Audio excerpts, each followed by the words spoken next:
మన ఆకివీడులోని రామాలయానికి వచ్చేద్దాం. ఆకివీడు రామాలయం క్రోనలాజికల్ ఆర్డర్లో మరి ఇప్పుడు షేప్కి వచ్చింది కాబట్టి గత మాసం 15వ తారీఖు మరి జడ శ్రావణ్ కుమార్ గారు మరి ఎందుకు ఆయనకి ఏమాత్రం పరమత సహనం ఇసుమంతి అయినా లేదు, అటువంటి పరమత అసహనంతో మరి కొందరిని అక్కడ పట్టుకొని జోస్న అని ఇంకెవరో ఫ్రాంకో ఆ ప్రాంతంలో నివసించే క్రిస్టియన్ల అడ్రస్లతో వారు పిటిషన్ ఫైల్ చేయటం, అనుమతులు లేకుండా వీరు కట్టాలనే ప్రయత్నం చేస్తున్నారు. అనుమతులు లేకుండా కట్టడానికి వీల్లేదు, అందుచేత స్టే ఇవ్వాలి అని చెప్పి ఆయన పిటిషన్ వేయటం. మేము ప్రభుత్వ న్యాయవాదులు ఆ రోజు నేను కూడా అక్కడ ఉండటం సంభవించింది. అనుమతులు అన్నీ తీసుకోకుండా ఎట్టి పరిస్థితుల్లోనూ సైట్లో ఎటువంటి పని చేయము అని చెప్పడం జరిగింది. అయినప్పటికీ జడగారు అదే పనిగా ప్లీజ్ సార్ స్టే సార్ అని అనగా న్యాయమూర్తి గారు దానికి ఒప్పుకోలేదు. వారు అండర్టేకింగ్ ఇస్తున్నారు, ఖచ్చితంగా అనుమతులు లేకుండా చేయము అని దాన్ని వేరే తారీఖుకి వాయిదా వేయటం జరిగింది.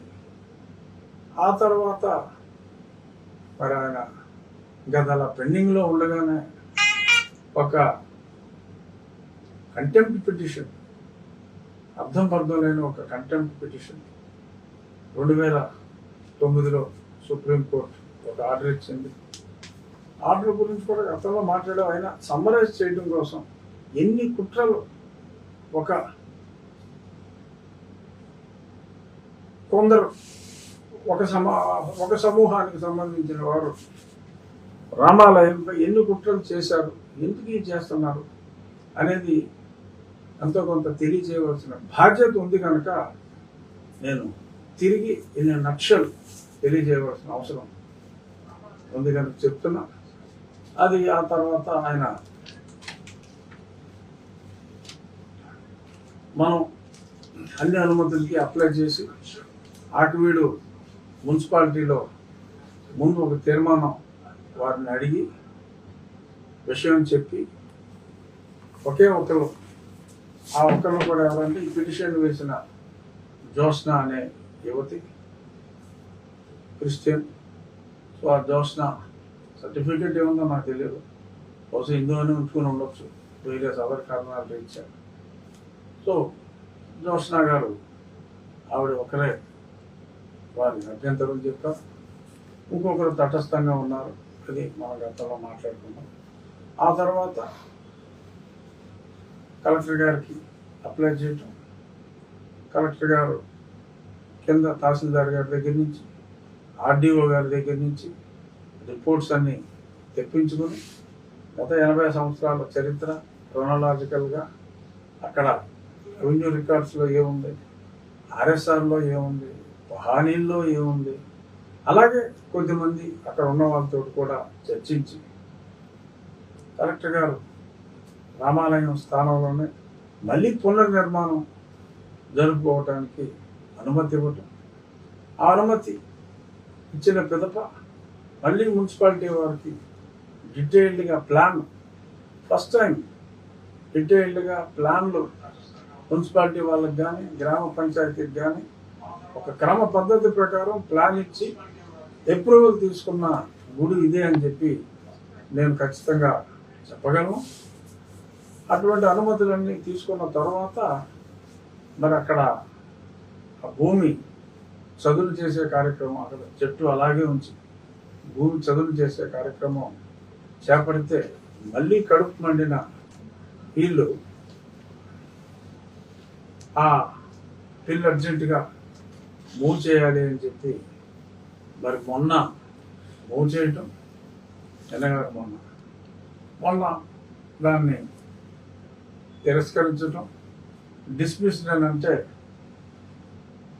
మేడం ప్లీజ్ డిస్పోజ్ ఆఫ్ అని ఆయన దీనంగా అడగటం, చిరునవ్వుతో చీఫ్ జస్టిస్ గారు కూడా ఓకే డిస్పోజ్డ్ అని చెప్పి చిరు మందహాసంతో వారు కూడా దానికి అంగీకరించడం. అతను లైవ్ పెట్టాడు, ఆ లైవ్లో ఈ బతిమాలుడి సెక్షన్ అంతా కట్ చేశాడు. దానికి ముందు కూడా ఎంత అరిచి గీ పెట్టినా స్టే ఇవ్వకపోయినప్పటికీ కూడా స్టే ఇచ్చారు అని చెప్పి మరి అతను పచ్చి అబద్ధాలు చెప్పడం, తర్వాత ఈ బతిమాలుడి సన్నివేశాన్ని కట్ చేసి వీడియో రిలీజ్ చేయటం, ఇంకా అతని అభిమాన సంఘాలు, నా దురభిమాన సంఘాలు సో దాని గురించి విపరీతంగా నోటుకొచ్చినట్టల్లా వాగుతూ ఏదో సందేశాలు, శాంతి సందేశాలు, అశాంతి రేకెత్తించే విధంగా మరి నిత్యం శాంతి సందేశాల్లో ఉండేవాళ్ళు ఎందుకు ఎలాంటి అశాంతి సందేశాలు ఇస్తున్నారో తెలియదు, ఇచ్చారు. ఆ తర్వాత మరి చీఫ్ జస్టిస్ గారు ఆల్రెడీ ఒక రిట్ ఉండగా ఎలా వస్తావు అన్న పాయింట్లో కొట్టువేసినందుకు మళ్ళీ ఆ రిట్ కోర్టులోకి వెళ్ళి నిన్న ఉదయం మళ్ళీ నాకు లంచ్ మోషన్ కావాలి, చీఫ్ జస్టిస్ గారు వెళ్ళమన్నారు అని చెప్పి లంచ్ మోషన్ రావటం, ఆ లంచ్ మోషన్లో మళ్ళీ పచ్చి అబద్ధాలు, ఎటువంటి అనుమతులు లేకుండా వీళ్ళు అక్కడ అన్నీ పడగొట్టేశారు. ఆ పాతవి ఓ నిమిషం రచ్చబండ అంటాడు, ఓ నిమిషం గొంతేనం అంటాడు, ఇంకో నిమిషం సత్రం అంటాడు, అలా రకరకాలుగా అతనికి క్లారిటీ లేదు. ఏదో నోటుకు వచ్చినట్టు మరి వారి వాదన పటిమని అక్కడ ప్రదర్శించారు. మా తరపున సీనియర్ న్యాయవాది వైవి రవిప్రసాద్ గారు, ఆయన శ్రీరామ భక్తులు, వారు మొత్తం అనుమతులన్నీ చదివి వినిపించి అనుమతి ప్రతులన్నీ కూడా మున్సిపాలిటీ క్లియరెన్స్, కలెక్టర్ గారి అనుమతులు అన్నీ కూడా అక్కడ సబ్మిట్ చేశారు. ఇంకా విధి లేని పరిస్థితుల్లో ఆయన అలా అయితే ముందు అనుమతులు లేకుండా చేయడానికి వెళ్ళారు. ఆ తర్వాత అనుమతులు ఇవ్వకూడదన్న, సరే పట్టించుకోలే, అనుమతులు ఇచ్చారు. అతన్ని ఎవరు పట్టించుకుంటాడు? అతను ఇవ్వద్దంటే మానేస్తారా? చంద్రబాబు గారిని 5 కోట్లు అడిగాడంట నా కాన్స్టిట్యున్సీకి, ఇప్పుడు ఆయనే చెప్పాడు అది ఇవ్వలేదని చెప్పి ఆయన ఓన్ స్టేట్మెంట్ ఉంది. సరే ఇప్పుడు అది ప్రస్తుతానికి అప్రస్తుతం. ఏదైనప్పటికీ మరి అది కాదంటాం. ఈ పిటిషన్లో న్యాయమూర్తి గారు చాలా స్పష్టంగా అనుమతులన్నీ చూసిన తర్వాత ఇంకా మీరు మీ ఆలయ నిర్మాణం కొనసాగించుకోవచ్చు అని చెప్పినప్పుడు, అలా అయితే నేను ఈ అనుమతి ఇవ్వటం మీద వేసుకుంటాను సార్ అంటే ఏదో వేయటం అలవాటు అయిపోయింది అతనికి. మరి వాళ్ళని ఆ దగ్గర దోచుకుంటున్నాడా మరి ఏం చేస్తున్నాడో నాకు తెలియదు. కానీ 3 కేసులు పోయిన తర్వాత మళ్ళీ 4వ కేసుకి పని నేను ఆ సర్టిఫికేట్ ఇవ్వడం తప్పని వేసుకుంటాను సార్ అని చెప్పి అడిగితే, మాకు సంబంధం లేదు, నువ్వు లాయర్వి, నువ్వు ఖాళీగా ఉంటే ఏదో చేసుకో అన్నట్టుగా మందహాసంతో దాన్ని వదిలేయడం జరిగింది. డిస్మిస్ అని అంటే మొన్న ఎలాగ డిస్పోజ్డ్ అని అడిగారో అలా దీనంగా ఉన్న ఫేస్తో, ఏడుపు మొహంతో నన్ను డిస్మిస్ రాసి విత్డ్రాన్ అని చెప్పి ఇవ్వండి అని చెప్పి వాళ్ళు చెప్పడం జరిగింది. కానీ ఇవాళ కొన్ని పేపర్లో అతన్ని నిత్యం ప్రోత్సహించే ది న్యూస్ అని ఒకటి ఉంది, అక్కడ దరిద్రమోహన్ వేసుకుని వస్తాడు ఒకడు. అది న్యూస్, అది బాగా పక్కా వైసీపీ ఛానల్. సో ఆడే చాలా బాధపడుతూ ఉంటాడు ఎప్పుడు. రఘురామకృష్ణరావుకి దీనివలన కూటమికి చాలా నష్టం కలుగుతుంది, చంద్రబాబు నాయుడు గారు ఎందుకు సాధిస్తున్నారని ఏడుస్తూ ఉంటాడు బయటకు ఎప్పుడు. సరే వైసీపీ ఛానల్ ఏడుస్తుందంటే దాని అర్థం ఏంటో మనం అర్థం చేసుకోవచ్చు కదా. అలాంటివి కొన్ని ఉన్నాయి. ప్రజా చైతన్యం అంట ఆడొకడు, ఇంకే ఉన్నారు 2-3 ఛానల్స్, ఆ ప్రొఫెసర్ రమేష్ అని. సో ఇలాంటి బ్యాట్స్ ఉన్నారు. సరే ఏదో they are getting paid, that's all right. అది వాళ్ళ జీవన విధానం, దాన్ని మనం ఒక రకంగా కాదంటానికి లేదనుకోండి. అయినప్పటికీ కొంచెం ఉన్నదన్నట్టు రాస్తే బాగుండేది. అలా రకరకాలుగా మరి వాళ్ళు రాసుకున్నారు. నిన్న కూడా ఓకే నువ్వు వేరే పిటిషన్ వేసుకో అని చెప్పి అక్కడికి శ్రావణ్ కుమారుడికి ఏదో అనుమతి ఇచ్చినట్టుగా కొన్ని నీలి ఛానల్స్లో రాసుకున్నారు. సరే నీవు వేర్ లీస్ట్ బోదర్, మనం ఎల్లుండి ఉదయం చక్కగా శంకుస్థాపన కార్యక్రమం చేసుకోబోతున్నాం. సోమవారం నాడు ఏమన్నా వేసుకుంటాడు, దానివల్ల ఏం ఫరక్ పడదు, మనకు వచ్చిన నష్టం ఏమాత్రం లేదు. నిన్ననే ఫస్ట్ ట్రక్ కృష్ణశిల డౌన్లోడ్ అయింది. రాబోయే 30-40 రోజుల్లో ఇంకొక 20 ట్రక్ లోడ్లు మెటీరియల్ వస్తుంది. ఆ తర్వాత క్రేన్ సహాయంతో త్వరితగతిన నిర్మాణం, చిన్న స్థలం అయినప్పటికీ కూడా అద్భుతమైన శిల్పకళ ఉట్టిపడే విధంగా ప్రముఖ స్థపతి శివనాగిరెడ్డి గారు, వారి అసిస్టెంట్ సుధాకర్ సింగ్ గారు, వారి సమిష్టి నాయకత్వంలో చక్కటి దేవాలయ నిర్మాణం నిర్విఘ్నంగా జరుగుతుంది. గతంలో కూడా చెప్పా, మరి విశ్వామిత్రుల వారు తపస్సు చేస్తూ ఉంటే మరి కొంతమంది రాక్షసులు ఆ తపోభంగం చేయటానికి పూనుకున్నప్పుడు ఎలా అయితే మరి శ్రీరాముడు అప్పుడు డైరెక్ట్గా వచ్చి ఆ తపోభంగం నుంచి ఆ యాగం జరిగేలాగా చేశారు. మరి ఈ కలియుగంలో శ్రీరాముడు ప్రత్యక్షంగా రాలేనప్పటికీ మంచి న్యాయవాదుల రూపంలో శ్రావణ కుమారుల్ని కోర్టుల్లో ఎదుర్కొని మనకి అలాంటి ఏంటది శంకుస్థాపన అది దానికి ఎటువంటి ఇబ్బంది లేకుండా మరి మన న్యాయవాదులు కాపాడారు. న్యాయమూర్తులు సరైన న్యాయం చేశారు. ఇక ఇప్పుడు మరి ఇంకా సరే వాళ్ళు విసుగు చెంది ఆపుతారో లేదో చూద్దాం. రాజమండ్రి కుమారుడు ఏదో మాట్లాడాడు, వారికి జ్ఞానం బహు తక్కువ. సో అంచేత వారి అజ్ఞానంతో ఏదేదో మాట్లాడారు. శ్రావణ కుమారులు, హర్ష కుమారులు ఇత్యాది కుమారులు ఇంకా కొంచెం గొరుగుతూనే ఉన్నప్పటికీ మీ గొనుగుడు, మీ ఏడుపులే మేము వేద మంత్రాలుగా, ఆశీర్వచనాలుగా భావిస్తాము. ఓ నీలి కుమారులారా, మీ ఏడుపులు, మీ పెడబొబ్బలు మేము ఆశీర్వాదములుగా భావించదమని మీకు సవినయంగా తెలియచేస్తూ మరి ఇంతటితో మీరు విశ్రమిస్తే సంతోషం, విశ్రమించకపోయినా ఓకే, నో ప్రాబ్లం అని తెలియజేస్తూ భక్తులందరికీ అంటే నేను ప్రత్యేకంగా ఇన్విటేషన్ లాగా వేసి ఒక్కొక్కరికి సమయం తక్కువ కాబట్టి పిలవలేకపోతున్నాను. అనువుగా ఉన్నవాళ్ళు, వీలు చేసుకుని రాగలిగిన వాళ్ళు ఎల్లుండు మే 3 ఉదయం 7:14 ముహూర్తం. దగ్గరలో ఉన్నవాళ్ళు, వీలైన వాళ్ళు, వీలు చేసుకుని రాగలిగిన వాళ్ళు వచ్చి ఈ చక్కటి కార్యక్రమంలో పాల్గొవాలి. అలాగే మరొకసారి ఎన్నో వేల మంది వారి వంతు సహాయంతోనే, ఇది ఏ ఒక్కడి డబ్బుతో కట్టే దేవాలయం కాదు. ప్రజలందరూ రాష్ట్ర వ్యాప్తంగా, దేశవ్యాప్తంగా, ప్రపంచవ్యాప్తంగా ఉన్న తెలుగువారు వారి వారి స్థాయి కన్నా తక్కువగానే, ఎందుకంటే ఎన్నో లక్షలు ఇచ్చేవారు ఉన్నారు, అయినా 10,000 మనం లిమిట్గా పెట్టుకుని మనం ఈ రామాలయం అనే ఈ యజ్ఞాన్ని తలపెట్టాం. ఒక చక్కటి షేప్కి వచ్చింది. ఈ క్లియరెన్స్లన్నీ ఇచ్చిన కలెక్టరేట్,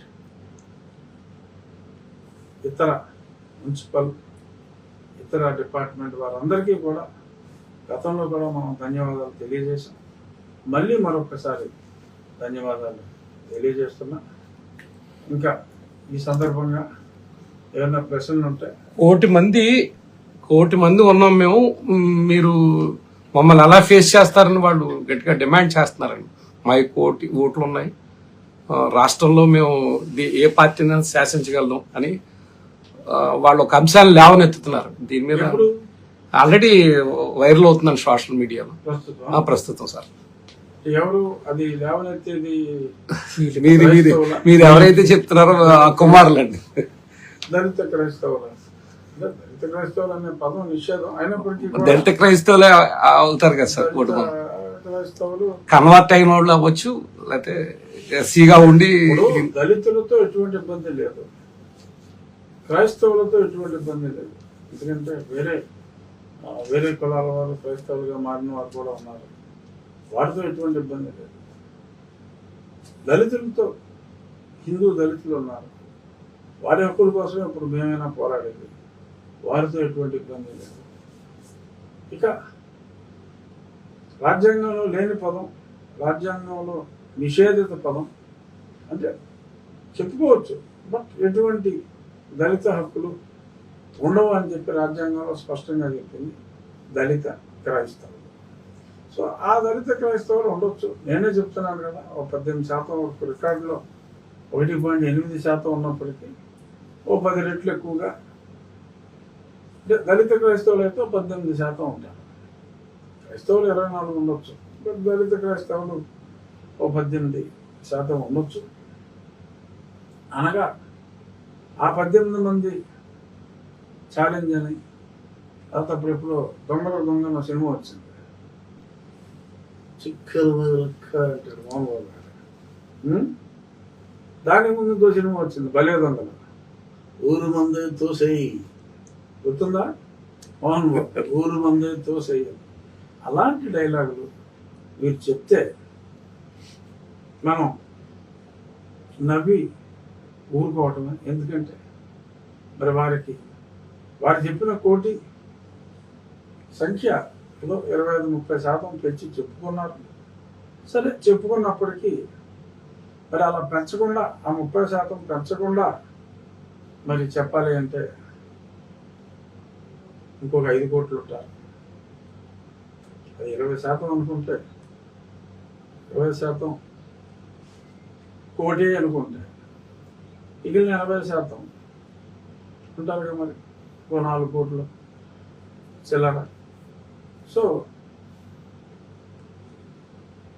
అంటే వాళ్ళు ఒక్కళ్ళ వల్ల ఏమవుతుంది అంటారు మీరు? వాళ్ళు ఎలా అంటే మేము ఎలా అంటాం, ఇది బలంగా ఉంటుందా, ఇది బలంగా ఉంటుందా, ఈ 4 బలంగా ఉంటుందా, ఇదే. సో అంచేత ఓతూపులు వద్దమ్మా, ఉపయోగం లేదు. ఏముంది ఇప్పుడు నేనేసేస్తా అంటే మరి ఈ 4 కలిసి ఉండాల్సిన పరిస్థితి వస్తుంది. అంచేత అది అవదమ్మా. మీరు హిందువుల్ని రెచ్చగొట్టే విధంగా మీ వ్యాఖ్యలు ఉంటాయని మేము అనుకోవచ్చా సార్?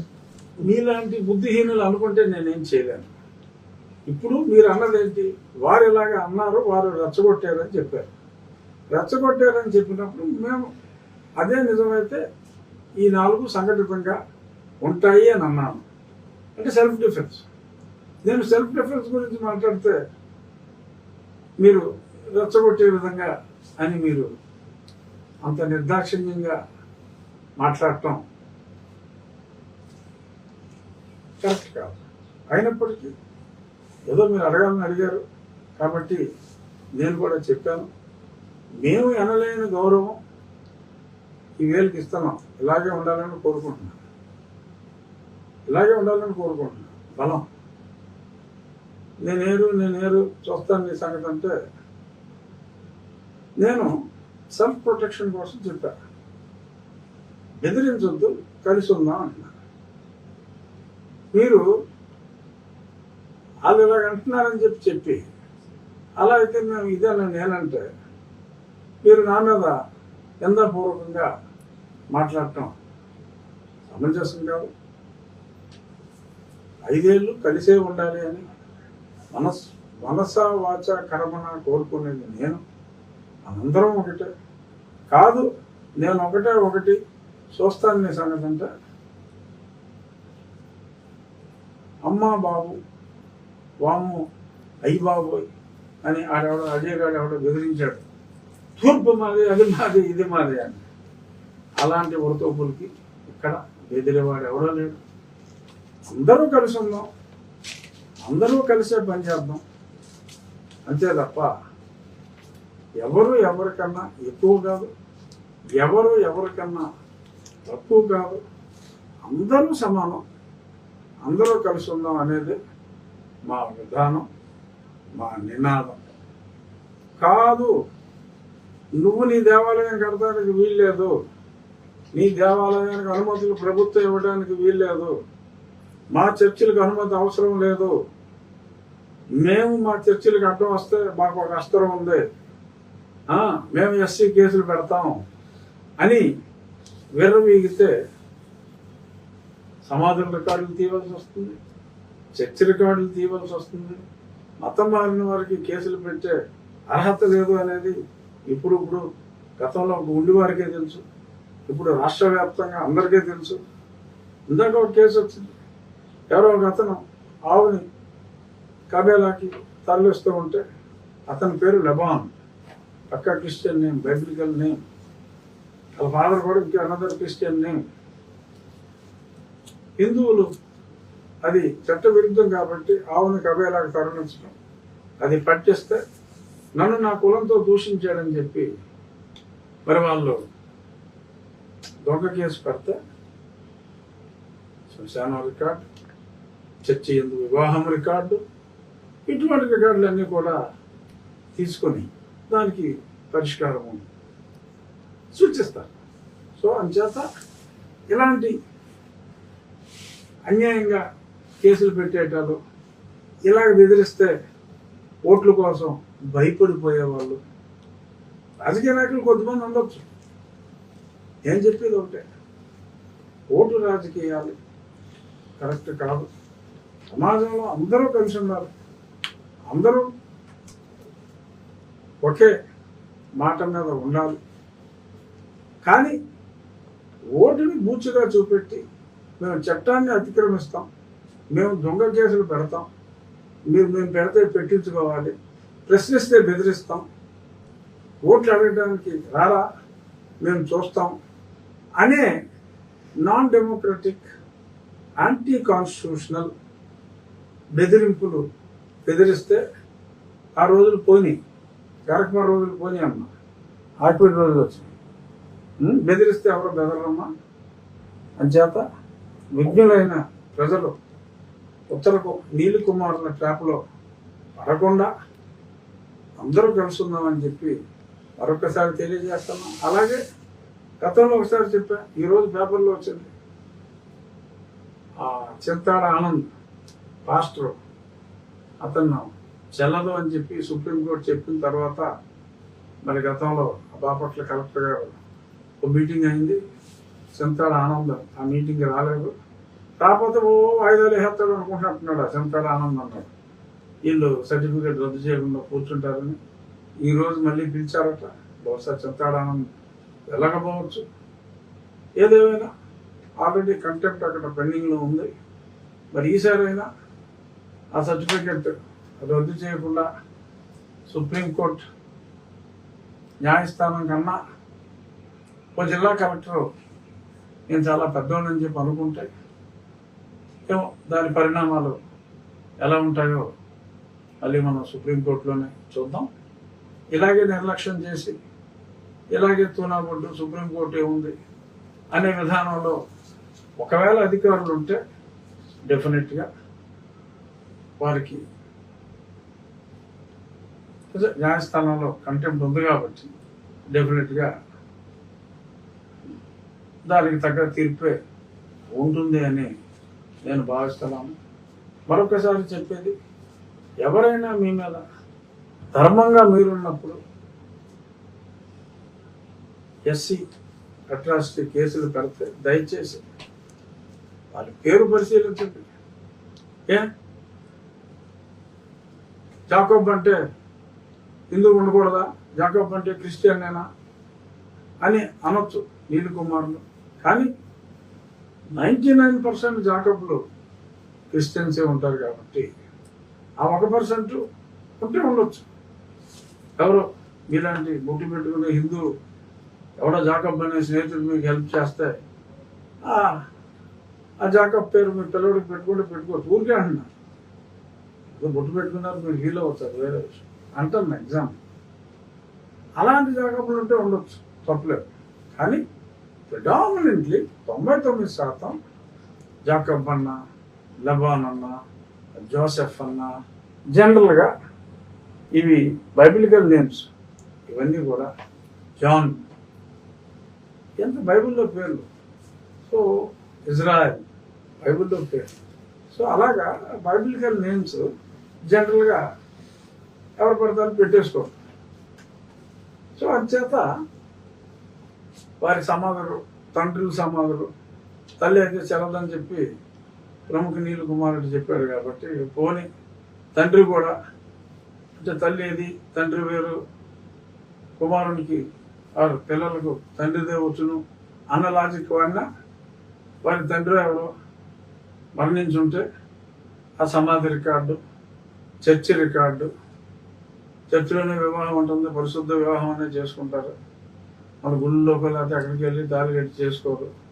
ఆ చర్చిలో చేసుకున్నంత మాత్రాన క్రైస్తవులా అని కూడా అనొచ్చు. బట్ సుప్రీంకోర్టు తీర్పులో స్పష్టంగా చెప్పింది, హూ ఎవర్ ప్రొఫెసర్స్ అంటే ఒకసారి చర్చికి వెళ్ళి, ఇప్పుడు నేనేదో ఎలక్షన్లో, సరే నేను వెళ్తాం మానేసాను, అది వేరే విషయం. ఏదో ఎలక్షన్లో చర్చికి వెళ్ళి అడిగాను అనుకోండి ఓటు, నువ్వు చర్చికి వచ్చేవు నువ్వు క్రిస్టియన్నా, అలాంటి వాదన కాదు నేను చెప్పేది. ప్రతి ఆదివారం క్రమం తప్పకుండా చర్చికి వెళ్ళి ప్రార్థన చేస్తే వారు క్రిస్టియన్సే. వారికి బాప్టిజం సర్టిఫికేట్ ఉందా అని కోట్ వేసుకుని టై వేసుకుని కొద్దిమంది మాట్లాడుతున్నారు. అక్కర్లేదమ్మా, బాప్టిజం సర్టిఫికేట్ అక్కర్లేదు. ఆల్రెడీ ఎంఆర్ఓ సర్టిఫికేట్ ఉంది ఎస్సీ అని అన్నా చెల్లదమ్మా. రెగ్యులర్గా somebody is professing, following Christianity, ఇంటి మీద చక్కటి చెరువు బొమ్మ పెట్టుకొని, ఇంట్లో అన్ని క్రీస్తు ఫోటోలు పెట్టుకొని క్రమం తప్పకుండా చర్చిలో ప్రతి ఆదివారం సామూహిక ప్రార్థనలో పాల్గొంటే వారు క్రైస్తవులే అనేది సుస్పష్టం. అంచేత ఎవరైనా ఇలాంటి కేసులు పెట్టినప్పుడు సరే వాళ్ళు రిజర్వేషన్ బెనిఫిట్స్ సర్టిఫికెట్స్ పెట్టి తీసుకుంటున్నారా, ఓకే, చూసి చూడనట్టే ఉంటారు అందరూ, ఎవరో పట్టించుకోరు. కానీ సమాజం మీద దొంగ కేసులు పెట్టి, దొంగ ఎస్సీ అట్రాసిటీ కేసులు పెట్టి ప్రైజ్ మనీ కొట్టేద్దామనో అది ఏడిపించేద్దామనో వారి వశంలోకి తెచ్చుకోవాలనో ఇటువంటి చర్యల్లో పాల్గొన్నప్పుడు మిగిలిన సమాజం తిరగబడుతుంది. సో ఆ మిగిలిన సమాజాన్ని ఇబ్బంది పెట్టవద్దు, అసలుకే ఎసరు తెచ్చుకోవద్దు. ఈరోజు మా హిందూ దేవాలయం మీద అనుమతి లేకుండా మున్సిపాలిటీ అనుమతి అని వచ్చిన తర్వాత కూడా మాట్లాడారు. ఎన్ని మున్సిపాలిటీల్లో చర్చిలకు అనుమతి ఉంది, ఎన్ని పంచాయతీల్లో చర్చిలకు అనుమతి ఉంది అనే చర్చ ఖచ్చితంగా వస్తుంది కదా, ఏమండి వస్తుంది కదా. మరి ఎన్నిసార్లు కోర్టులోకి వెళ్ళి మనల్ని ఎంతలా ఇసిపించేస్తారు జడ, మరి దానికి మంది మానవులు ఈ ఎదవ ఛాలెంజ్లు చేసేసి ఊరికే వాట్సాప్లో ఇట్లో పెట్టేసి ఈ ఛాలెంజ్లు చేసేసి వాళ్ళు మరి వారికి సమాధానం చెప్పాలి అనే ఆలోచన వస్తుంది కదా. ఎందుకు? సరే వాళ్ళు ఏదో చేసుకుంటున్నారు, కూరుకుంటున్నాం అన్న విచక్షణ లేకుండా మరి ఈ రకంగా కవ్వింపు చర్యలకు రావడం అనేది సమంజసం కాదు.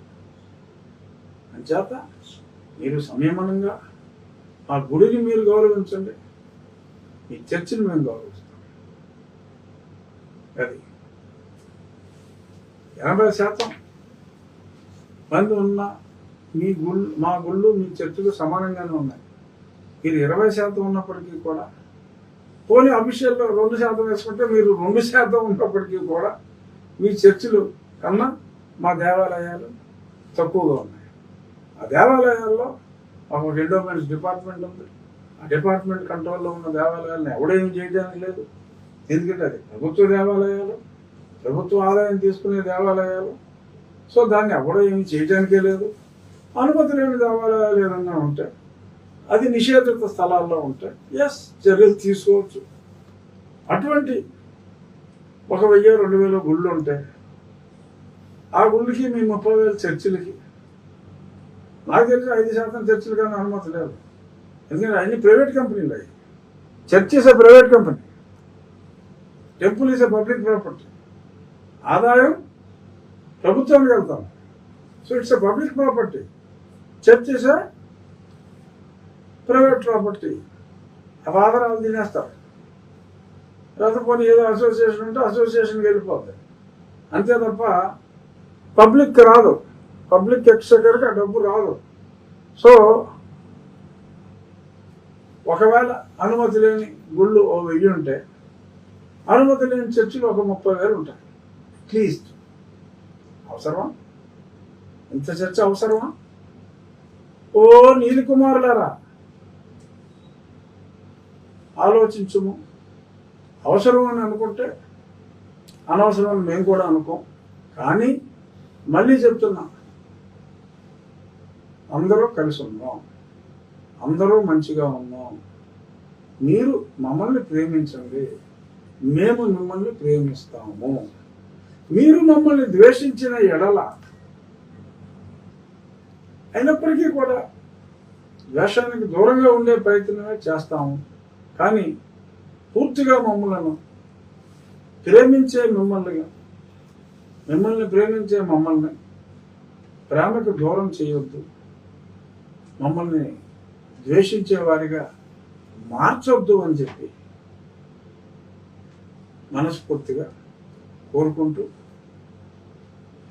ఎల్లుండి పొద్దున్న అన్ని మతాలని కూడా అందరూ గౌరవించాలి కాబట్టి క్రిస్టియన్స్ కూడా,